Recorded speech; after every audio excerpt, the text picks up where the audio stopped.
SP madam के पति को मरे हुए 2 साल बीत गए थे। एसपी मैडम सिग्नल पर एक भिखारी को रोज भीख दिया करती थी। एक दिन भिखारी ने मैडम से कहा, आप मुझसे शादी कर लो। फिर मैडम ने भिखारी के साथ जो किया। लेकिन दोस्तों, कहानी बहुत इंटरेस्टिंग है। कहानी वहां पर जाकर खत्म होगी कि आप सोच भी नहीं सकते कि कहानी में भिखारी ही निकला एसपी मैडम का। शहर के सबसे व्यस्त चौराहे पर, जहां ट्रैफिक की गूंज और हॉर्न की आवाजें हर पल गूंजती थीं, एक सिग्नल था। उस सिग्नल पर हर सुबह एक खास नजारा देखने को मिलता। एसपी राधिका शर्मा, जिन्हें सभी एसपी मैडम के नाम से जानते थे, अपनी काली स्कॉर्पियो से उतरती और सिग्नल के पास बैठे एक भिखारी को कुछ पैसे देती। यह उनकी रोज की आदत थी। भिखारी, जिसका चेहरा मैला कुचैला था और जिसके कपड़े फटे हुए थे, हर बार पैसे लेते वक्त सिर्फ सिर झुकाकर धन्यवाद देता। राधिका उसे देखकर मुस्कुराती और फिर अपनी गाड़ी में बैठकर थाने की ओर निकल जाती। राधिका एक तेज तर्रार और ईमानदार पुलिस अफसर थीं। 2 साल पहले उनके पति अजय शर्मा, जो खुद एक बिजनेसमैन थे, एक रहस्यमयी हादसे में मारे गए थे। उनकी मौत ने राधिका को तोड़ दिया था, लेकिन उन्होंने अपने दर्द को अपने काम में डुबो दिया। फिर भी हर सुबह उस भिखारी को पैसे देना उनके लिए एक अजीब सी राहत का काम करता था। शायद उस भिखारी की उदास आंखों में उन्हें कुछ ऐसा दिखता था जो उन्हें अपने अतीत से जोड़ता था। एक दिन बारिश की हल्की फुहारों के बीच राधिका ने हमेशा की तरह भिखारी को पैसे दिए। लेकिन उस दिन भिखारी ने कुछ ऐसा कहा जिसने राधिका को चौंका दिया। उसने धीमी, कर्कश आवाज में कहा, मैडम, आप मुझसे शादी कर लो। राधिका एक पल के लिए ठिठक गईं। उन्होंने भिखारी की ओर देखा, जिसका वह मजाक कर रहा था या यह उसकी हताशा थी। राधिका ने हल्के से हंसते हुए कहा, तुम भी ना कुछ भी बोलते हो। ये लो कुछ और पैसे और खाना खा लेना। लेकिन भिखारी ने पैसे नहीं लिए। उसने सिर्फ राधिका को गहरी नजरों से देखा और चुपचाप सिर झुका लिया। राधिका उस दिन थाने पहुंची, लेकिन उनका दिमाग उसी बात पर अटक गया। भिखारी की बात ने उन्हें परेशान कर दिया था। उसकी आंखों में कुछ ऐसा था जो उन्हें बार बार अजय की याद दिला रहा था। रात को घर लौटते वक्त उन्होंने सोचा, शायद मैं ज्यादा सोच रही हूं, वह तो बस एक भिखारी है। अगले दिन राधिका ने फिर भिखारी को पैसे देने की कोशिश की, लेकिन उसने फिर से मना कर दिया। इस बार उसने कहा, मैडम, मैं आपके लिए कुछ कर सकता हूं, आप मुझे एक मौका दें। राधिका को गुस्सा आया। उन्होंने सख्त लहजे में कहा, देखो, मैं तुम्हारी मदद करती हूं, इसका यह मतलब नहीं कि तुम कुछ भी बोलोगे। अपनी हद में रहो। लेकिन भिखारी ने हार नहीं मानी। उसने कहा, मैडम, मैं जानता हूं आपको लगता है मैं पागल हूं, लेकिन मेरी बात सुनिए। मैं आपके लिए कुछ ऐसा कर सकता हूं जो कोई और नहीं कर सकता।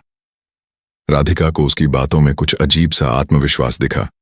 उन्होंने उसे एक लंबी नजर से देखा और कहा, ठीक है, बताओ, तुम क्या कर सकते हो। भिखारी ने कहा, मैडम, शहर में एक बड़ा क्राइम होने वाला है, मैं आपको उसकी खबर दे सकता हूं।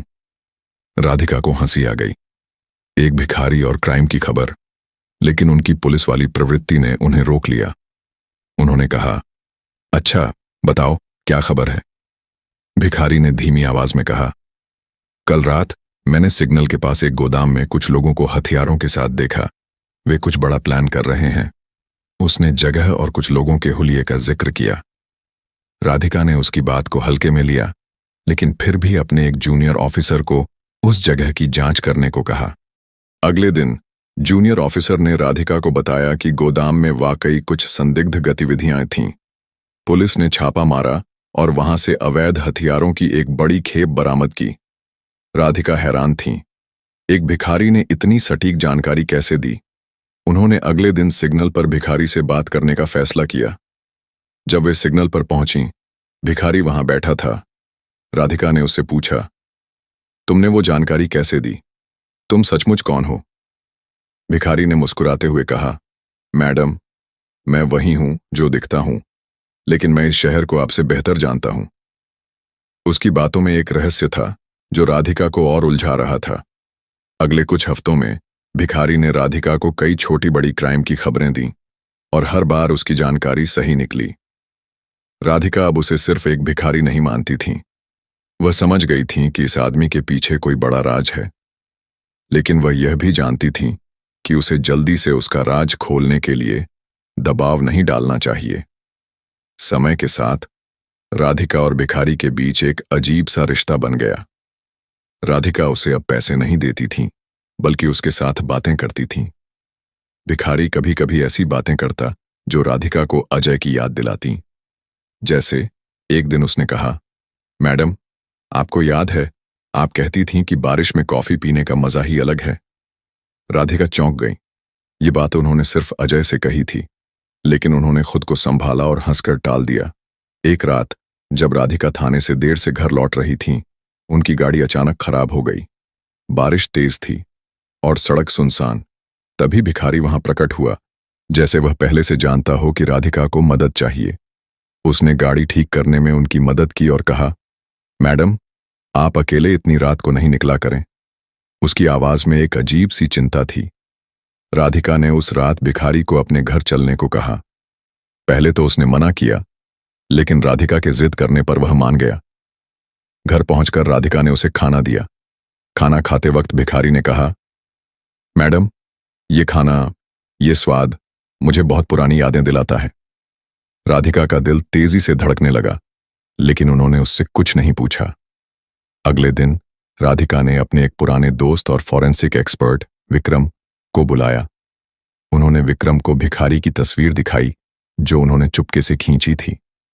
विक्रम ने तस्वीर को गौर से देखा और कहा, राधिका, इस आदमी का चेहरा मुझे जाना पहचाना लगता है, लेकिन मैं पक्का नहीं कह सकता। मुझे कुछ टेस्ट करने होंगे। राधिका ने विक्रम को भिखारी के कुछ नमूने लाने को कहा, जैसे उसके कपड़े या कोई चीज जिससे डीएनए टेस्ट हो सके। लेकिन राधिका का मन उलझन में था। वह नहीं चाहती थी कि भिखारी को लगे कि वे उस पर शक कर रही हैं। फिर भी उन्होंने एक योजना बनाई। एक दिन राधिका ने भिखारी को अपने घर बुलाया और कहा, मैं तुम्हें एक नई शुरुआत देना चाहती हूं। तुम यहां मेरे साथ रह सकते हो। भिखारी ने पहले तो मना किया, लेकिन फिर मान गया। राधिका ने सोचा कि अगर वह भिखारी को करीब रखेंगी तो शायद उसका राज खुल सके। राधिका के घर में भिखारी का आना अब कोई अजीब बात नहीं थी। उसका नाम, जैसा उसने बताया, था रामू।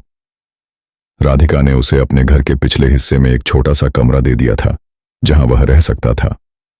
रामू ने पहले तो बहुत मना किया, लेकिन राधिका की जिद के आगे उसे झुकना पड़ा। राधिका का मकसद सिर्फ रामू की मदद करना नहीं था।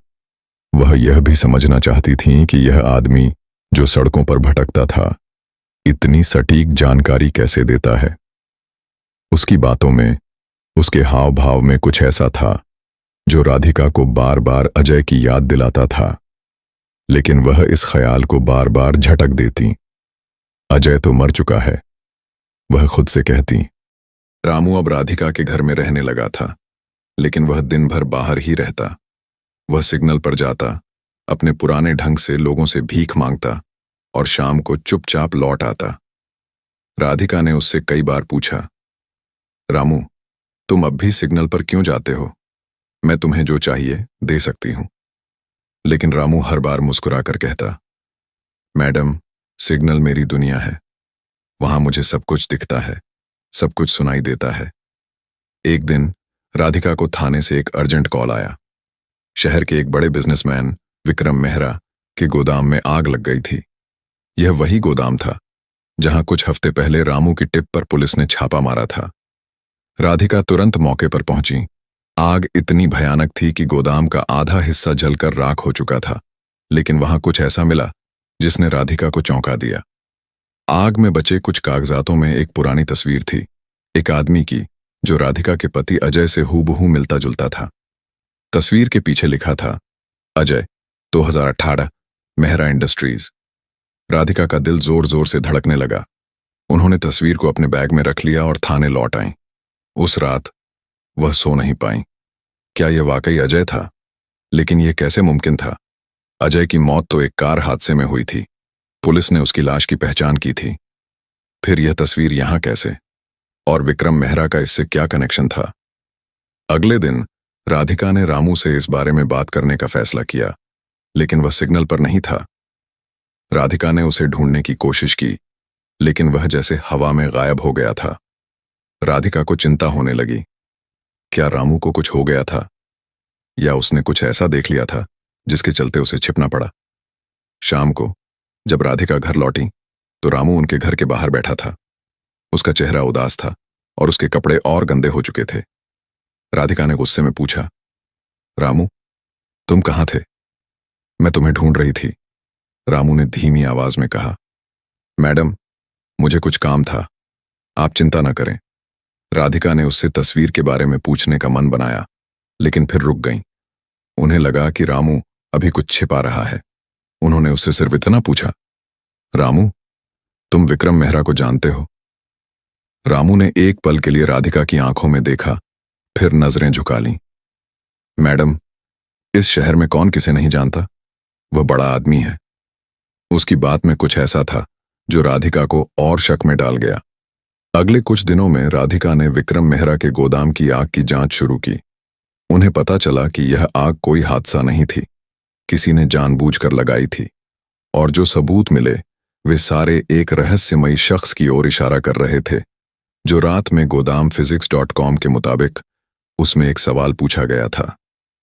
राधिका ने अपने एक जासूस इंस्पेक्टर वर्मा को रामू पर नजर रखने को कहा।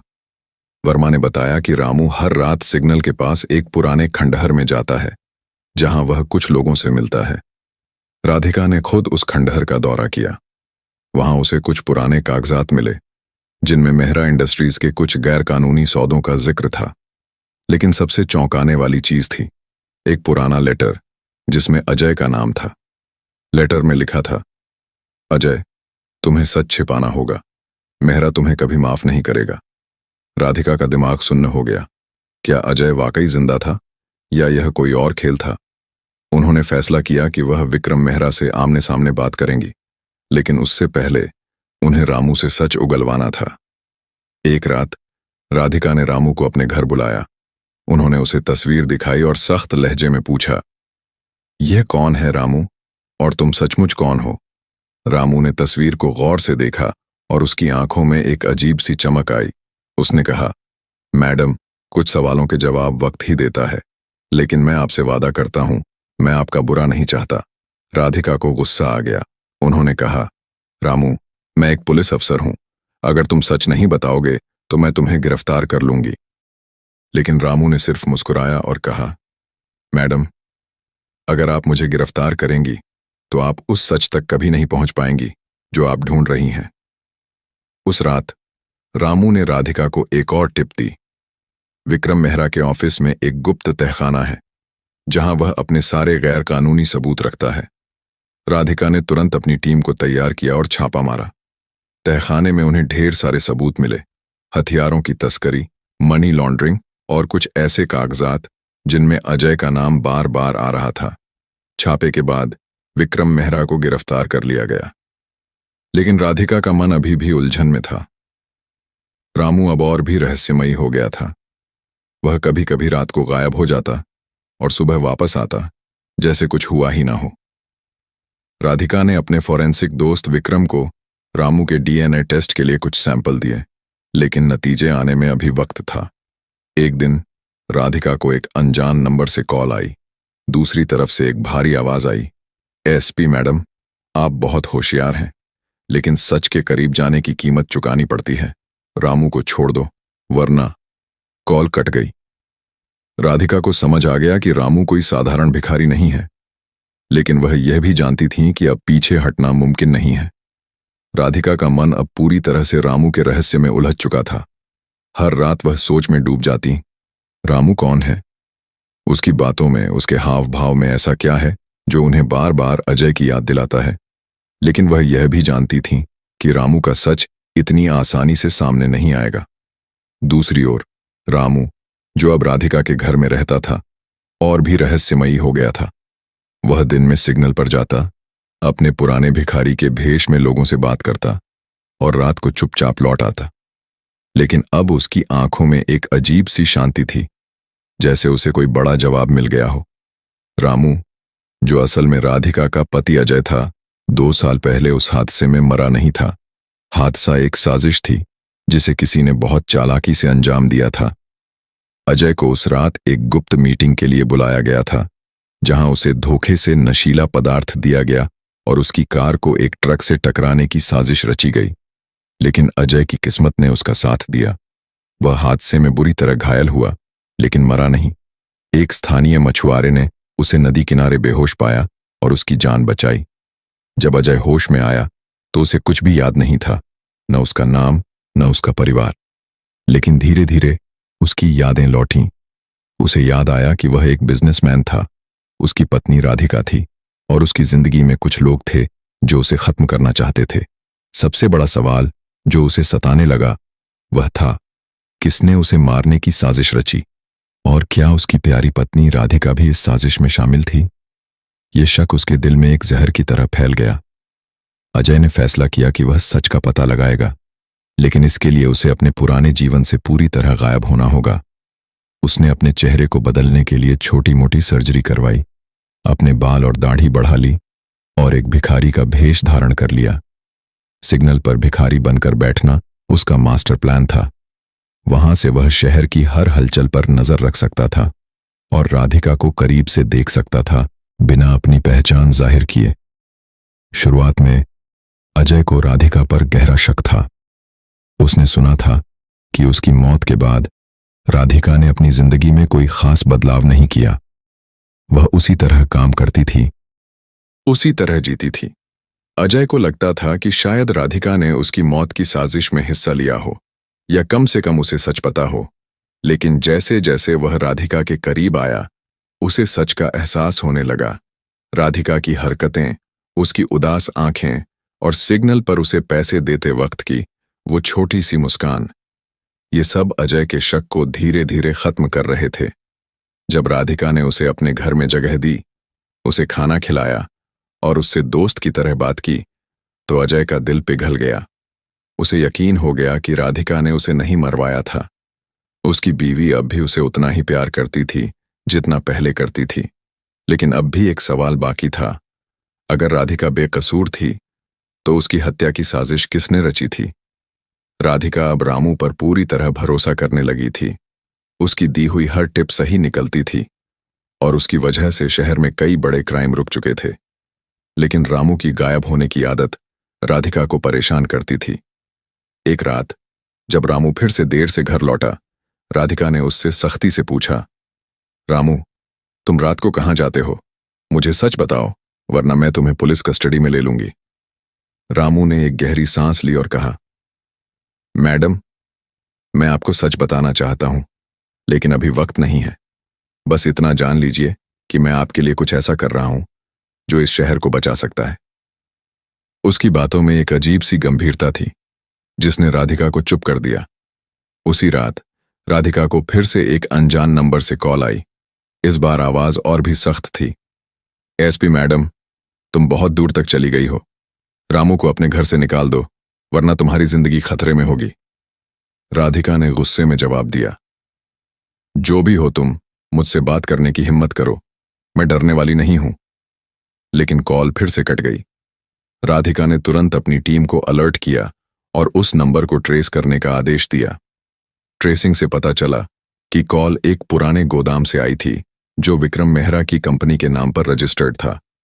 राधिका को अब यकीन हो गया कि मेहरा की गिरफ्तारी के बावजूद उसका नेटवर्क अभी भी सक्रिय था और रामू इस साजिश का एक अहम हिस्सा था। अजय, जो अब रामू के भेष में था, जानता था कि उसका असली दुश्मन अभी भी आजाद है।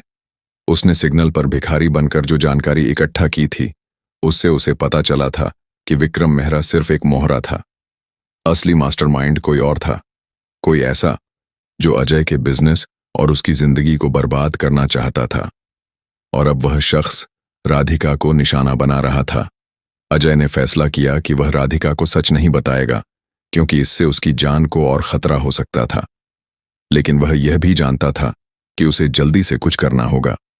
उसने राधिका को एक और टिप दी। शहर के बाहरी इलाके में एक पुराना कारखाना था, जहां मेहरा के कुछ गुंडे एक बड़ा हथियार सौदा करने वाले थे। राधिका ने तुरंत अपनी टीम को तैयार किया और कारखाने पर छापा मारा। छापे में कई गुंडों को पकड़ा गया, और एक बार फिर रामू की टिप सही निकली। लेकिन इस बार कुछ अलग हुआ। एक गुंडे ने पुलिस को बताया कि उसका बॉस, जो इस सौदे को चला रहा था, कोई बड़ा आदमी था जो कभी सामने नहीं आता। उसने यह भी कहा कि इस बड़े आदमी को रामू के बारे में सब पता है। राधिका को यह सुनकर झटका लगा। क्या रामू खतरे में था या वह खुद इस साजिश का हिस्सा था? राधिका अब पूरी तरह से उलझन में थी। एक तरफ वह रामू पर भरोसा करना चाहती थी क्योंकि उसकी वजह से कई बड़े क्राइम रुके थे। दूसरी तरफ उसका बार बार गायब होना और रहस्यमयी व्यवहार उसे शक में डाल रहा था। उसने अपने फॉरेंसिक दोस्त विक्रम को फोन किया और पूछा, डीएनए टेस्ट के नतीजे कब आएंगे? विक्रम ने बताया कि नतीजे 2 दिन में आएंगे। राधिका ने सोचा, शायद ये नतीजे मुझे रामू का सच बता दें।